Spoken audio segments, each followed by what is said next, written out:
Snahorowella, Irawata, Snahorowella, Mohori Slanlat, Kakachajehu. Rathlin Island, 6 miles north of the Antrim coast and home to just over 100 people whose way of life is shaped by the spectacular landscape in which they live. From generation to generation, youngest to oldest, everyone has their place in the island family. It's a beautiful place, and it should be left as a beautiful place for the next generation. Newcomers who settle soon find themselves welcomed into the heart of the island community.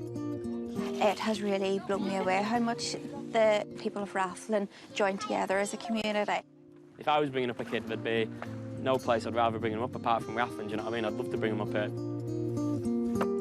Rathlin is a working island and values its young people as the key to survival for future generations. It's nice living on an island. It's quite slow paced, but in the summertime there's a lot of visitors and it's hectic going.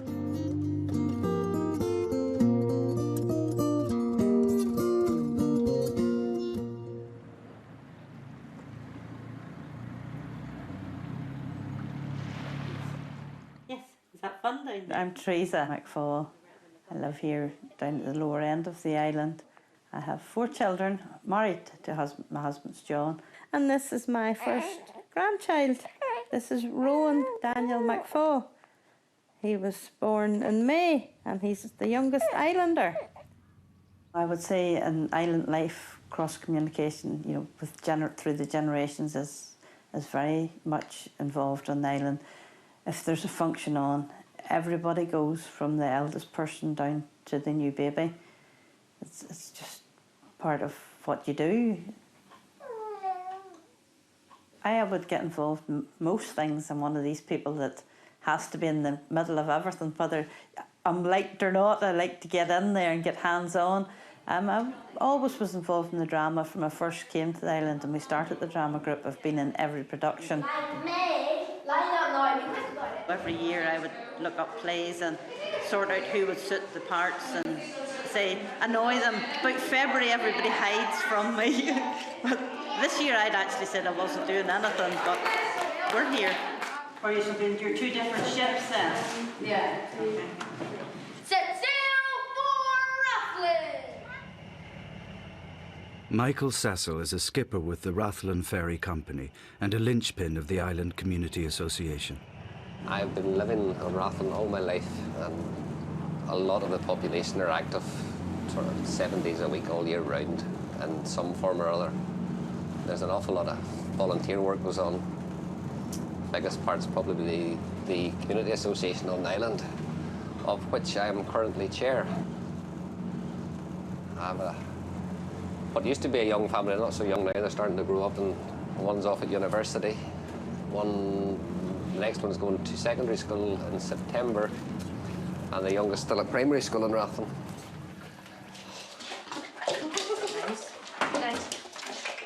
This has nothing to do with me.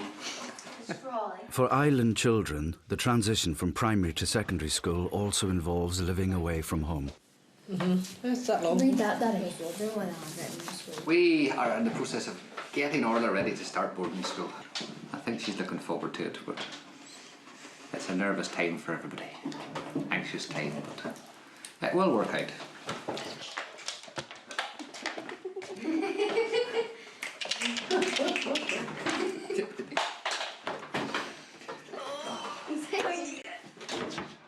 We could build a secondary school in Rathlin. No. No. Imagine they 1 person in each year. No, I think it's better the kids go away to school anyway. Yeah. Need to meet other children their own age. Are you looking forward to going away to school? Vegetarian options. Kinda. Just remember all the jobs that Orla normally does. You're going to. That's all right. That's my kind. Ryan's going to have to feed the dogs and water the dog. Water the dogs. Where's the extra crack? Ryan gets spoiled anyway, so it might even get worse whenever Orla goes away. I've been up to see the school a few times.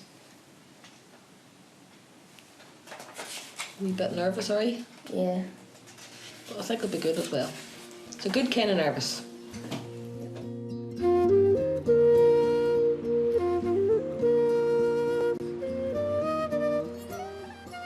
Orla will be relying on the ferry to get her home at weekends. The islander's lifeline to the mainland, the ferry is also one of Rathlin's biggest employers. Its youngest skipper is 25-year-old Fergus McFall. I left school. I went straight from school to commercially fish. So whenever I came home back in 2006, I was only actually 18 when I came home, 19. I'd already fished commercially for 2 years, and I didn't really give it a second thought to having any responsibility as to taking control of a boat. And whenever you step at the wheelhouse, it doesn't matter what age you are, you just take on a slightly different persona. You know, you're then in charge of a vessel with crew and whoever passengers or whoever, whether they be passengers or crew. Any person's life is very important, you know. So you take your role seriously, and whatever the conditions may be, you just need to make the right call. If you have to tie the boat up, you have to tie the boat up.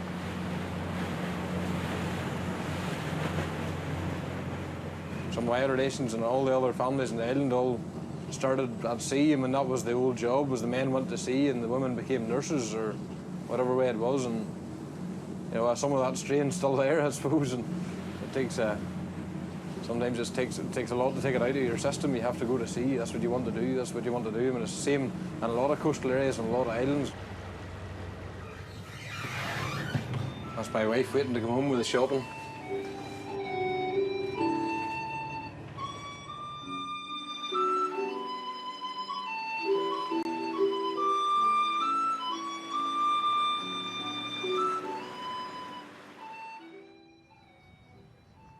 And have they all got different expressions on their faces? They do? Yeah, Yeah, they really do. I didn't intend to. Orla is the only pupil in P7 and one of just 9 children in Rathlin's primary school. Painted. It's been a big change for her teacher, Jane McVeigh, who took over running the school a year ago. I worked in a very large inner city school in London, and with hundreds and hundreds of pupils and a very, very large staff. But it was a very lonely place at times, even though you were surrounded by lots and lots of people. And the change has been unbelievable in my life. People might think that coming to an island, it might be lonelier. I haven't felt lonely at all in this island. In making the move from primary school on Rathlin to boarding school in Belfast, Orla is following in the footsteps of many island children before her. Children go away on a Sunday evening and they come back on a Friday evening. If the weather's good, sometimes they don't get home if the weather's bad. I miss the boys when they go away, obviously, but I'm so used to it now after sending 5 children, 5 boys away to boarding school. It's been going on for the last 14 years for us. It's just part of living on Rathlin.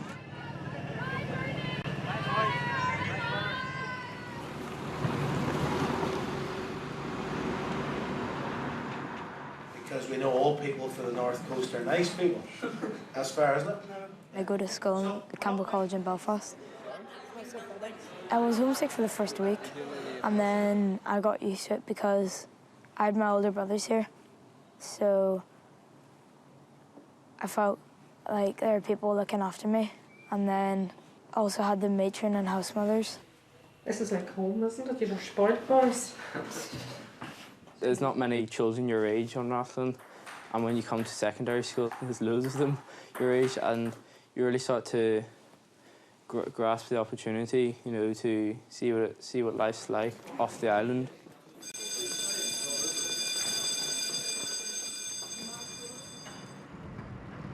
The boy's dad, Noel, spent 20 years working on lighthouses around Ireland before returning to Rathlin, where, among other things, he's the island postman. This is my normal work during the week. A lot of the jobs they're not full-time salaries. So people tend to have a second job. Hello, hello, hello. My other job would be the water service and the Irish Lights. That's my granddaughter. The lighthouse service job is basically call out only, and you do a bit of maintenance once a week or once a fortnight.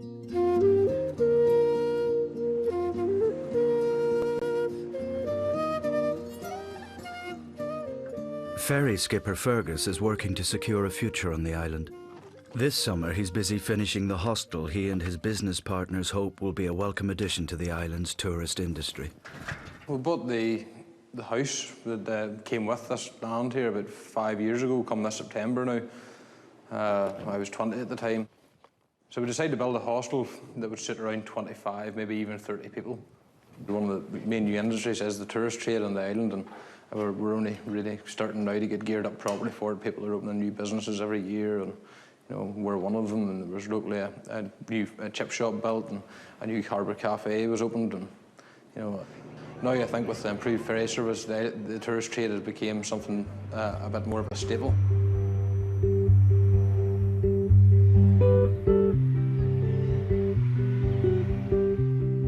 A firm favourite with tourists and locals alike, rehearsals are in full swing for the Island Drama Group's summer production. I love mixing with the people, and I like trying to find people for parts and that. And this year we were very lucky, the RSPB fellas came in and gave us a hand, Johnny and Dermot. We'll see. How's John? The drama group always, since we started, every year we've tried to include somebody new. And this is the first year the children have actually done for us. Getting ready for the village play. Like the village play is something that happens as part of Festival Week. It's been going on for over 100 years. And yeah, I was very honoured this year to ask to be in the village play.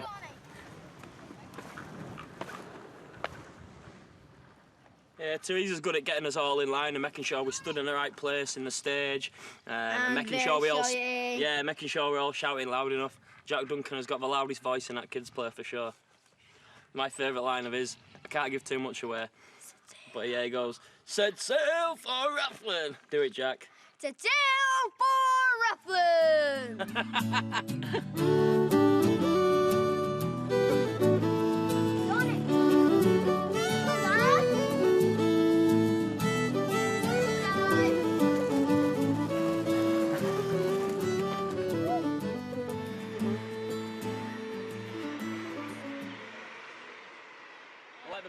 Johnny and Dermot are summer residents on the island, and when they aren't treading the boards, they're on duty at the RSPB Seabird Centre, where they act as guides for the many visitors who pass their way.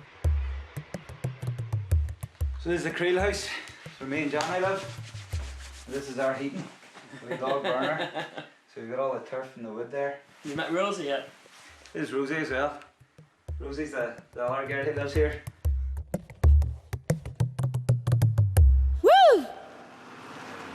There are many things that set island life apart. One of them is how self-sufficient the islanders have always had to be. Services most people take for granted, they have to provide themselves. This is some of our volunteer fire crew. We come down here most Monday nights now to carry a bit of pump practice, see if we can get some water from the lake. That's normally what we would use for any fire on the island, because believe it or not, living on island water is quite limited.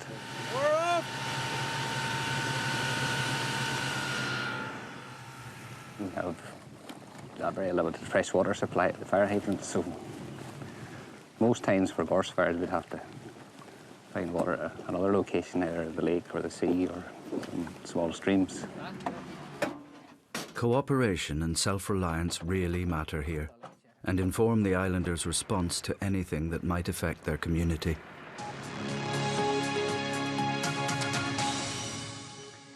An exploration company believes it may have found hundreds of millions of barrels of oil off the coast of County Antrim. But there are worries about the impact of the potential discovery on Rathlin Island, and many of its 100 residents are concerned that drilling close to them could damage Rathlin's relatively untouched environment. The people would be concerned that there may be some damage to our tourism sector, or maybe some environmental damage. The uncertainty is probably the biggest concern. We don't know what is going to happen. We don't know when it's going to happen. If we had some clarity on that, it gives people a focus. It's very hard to put it into your mind's eye as to think like there could be an oil well out just off your doorstep and the disasters that could maybe come with something like that. But let's not get ahead of ourselves. We have to get to the first step yet, which is, are we going to do the level of exploration that we would like to do? What are the opportunities? What is the process by which we get the permitting? Will it get approved, et cetera, et cetera? The company behind the oil exploration, Providence Resources plc, is based in Dublin and has interests across Ireland and the UK. We licensed the area by making an application, and we were awarded 2 licenses, one from the department in Northern Ireland, which actually gave us the island of Rathlin as an exploration area, and then subsequently we were awarded the offshore acreage out of Westminster. As chair of the local development and community association, Michael has had to think long and hard about the best response to an issue that could have huge repercussions in the future. You can out and out oppose it as a community or as part of a community. Doesn't tend to be a good approach. Tends to lead to a lot of division amongst the community itself, and it's probably not a winner. The oil companies and government have a lot of resources behind the community voluntary groups don't have. It's not something I would like to see because it probably would split a community, and half the community would be out and out opposed to some commercial development, whereas the other half may be in support of it. My preferred approach would be to sit down and engage with government, engage with the oil companies, to make sure all the environmental protections in place, all the legislation's followed, all the health and safety procedures, and possibly extract some community benefit from any potential revenue that's there. You're not agreeing to what's happening, but you're making sure the protection's in place and that you do derive some benefit from it.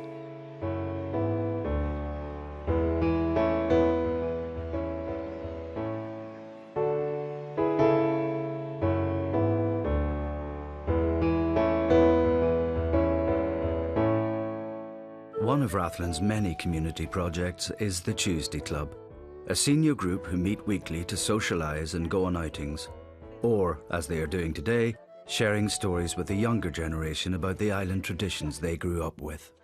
You used to get like a flat ring, wooden ring, and you had this handle you put on it, and you trundle it, as we called it, trundling it ahead of you down. Yes. We're having a teddy bears picnic, and when we decided to have it with the children, we thought it would be a really good idea to invite the Tuesday Club with us as well, because we've been working with the Tuesday Club this year, and we want to keep those links. Teddy bears from all around the world. I present the ocarinas from St Mary's Primary School.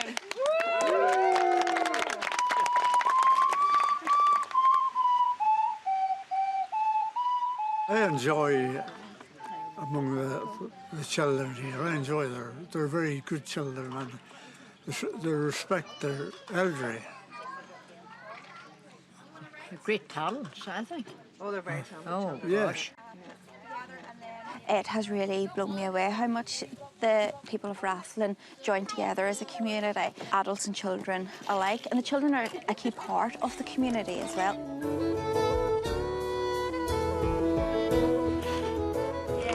I think it's good that they all mix in together, because then we get to play games and hear stories from the older generation of the islands.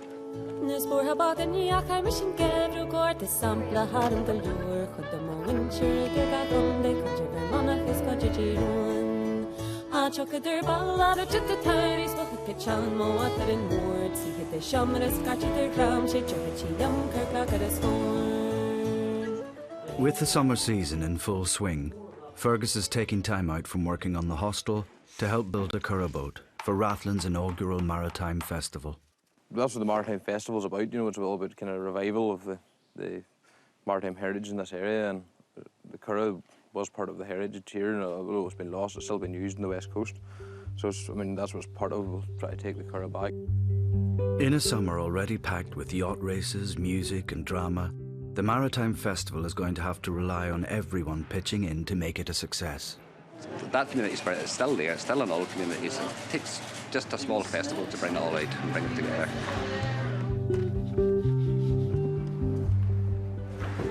How's it going?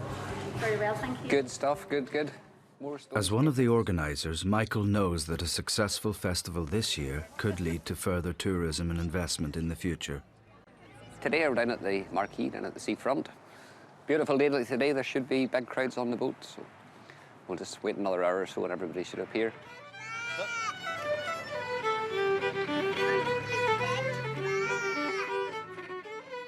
But the week hasn't all been plain sailing. Thursday, unfortunately, we had a bit of a gorse fire on the island, and a lot of these guys that are involved in the festival and building the boats are also part-time firemen, so they were called away on firefighting duties, dealt with that, came back to the festival whenever they could, back to the fire, back to the festival, so we've been at it 24 hours a day since Wednesday. With the help of fire crews from the mainland, the gorse fire was put out in the nick of time. And as they set sail for home, another boat is about to take to the water. We're going to do a wee naming ceremony for this boat and the Ballycastle boat. So we're just going to do that in 5 minutes here and then into the water and tie the first row. We haven't even dipped her yet, we haven't even soaked her head. We need a wee drop of whiskey to pour over her bow.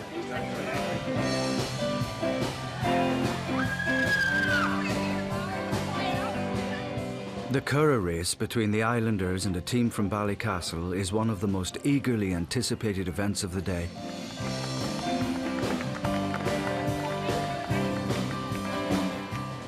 And in another first for the festival, the East Lighthouse is open to the public, and Michael has come up to give Noel McCurdy a hand, showing people around.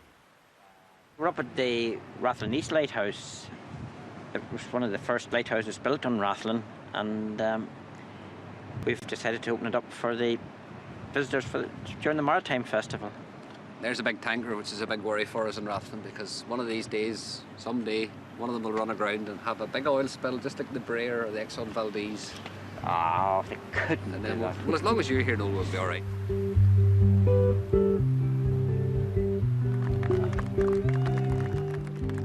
I need a bit. Beat now, but...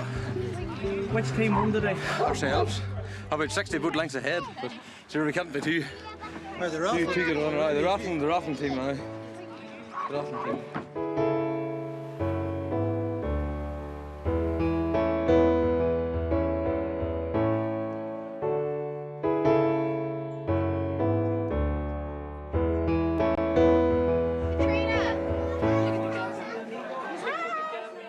After months of hard work, it's time for Teresa, Johnny and the cast of the Rathlin play to take to the stage.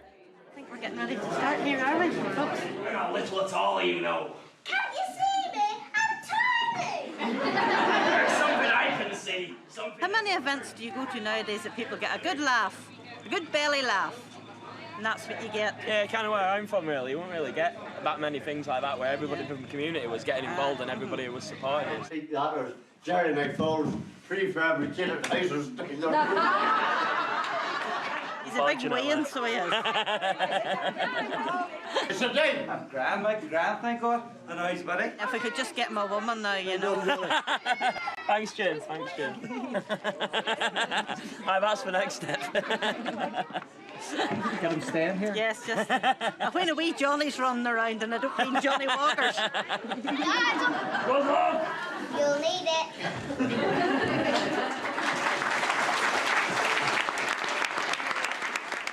That type of thing that regularly happens. I mean, it's not just a once-off. It's not because, you know, it's the summertime and there's a few visitors here that they have people together.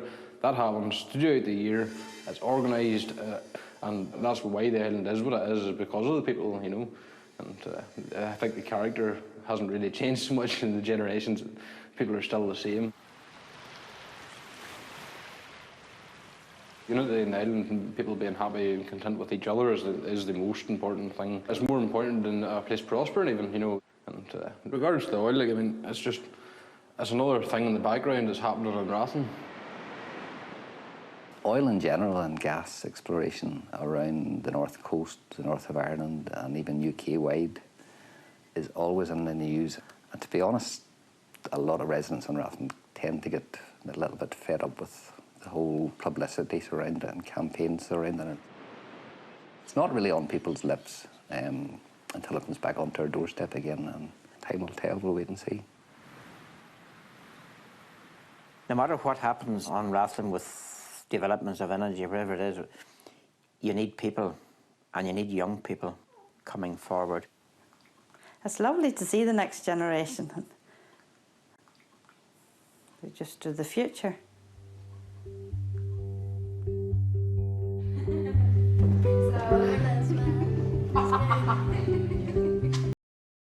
Today we're having an assembly for the neighbours. I'm leaving and we're singing songs and all the parents are coming up. What a busy summer till we return next year.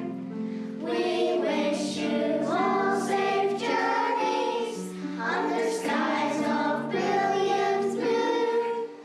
We wish you happy holidays when all your dreams come true. Orla is moving on to Victoria, and I promised myself I wouldn't get emotional, but I am. But it's a celebration as well, because Orla has been a wonderful, wonderful child this year to teach. She is a delight to have, and I think Victoria are very, very lucky to have her. I'm going away to secondary school, so I'll be sad but happy at the same time. I'll be sad leaving but happy starting a new school.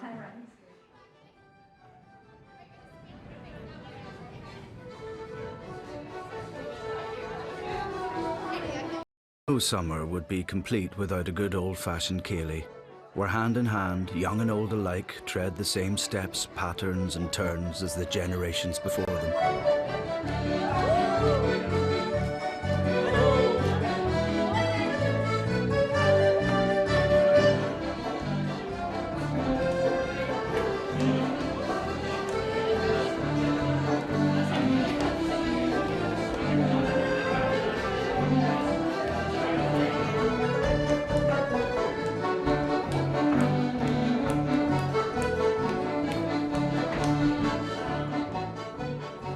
Would you like to eventually come back and live in Rathlin again? Yeah. This is your home, isn't it? Yeah. If you got married and had a family, would you like to come back here and bring up your children here? Yeah. Yeah, it's up to the rest of us to make sure it can happen. So we need employment, we need housing, and we need social activities. Then we can attract everybody back again. That's the plan. Yeah, I think I'll be here for a while. Yeah, I've got lots to do here before I would move on, and maybe I'll never move on. Who can tell? The biggest driver for me and all the voluntary work I do is to provide a better future for future generations on Rathlin. I mean, as you can see, it's a beautiful place, and it should be left as a beautiful place for the next generation coming along.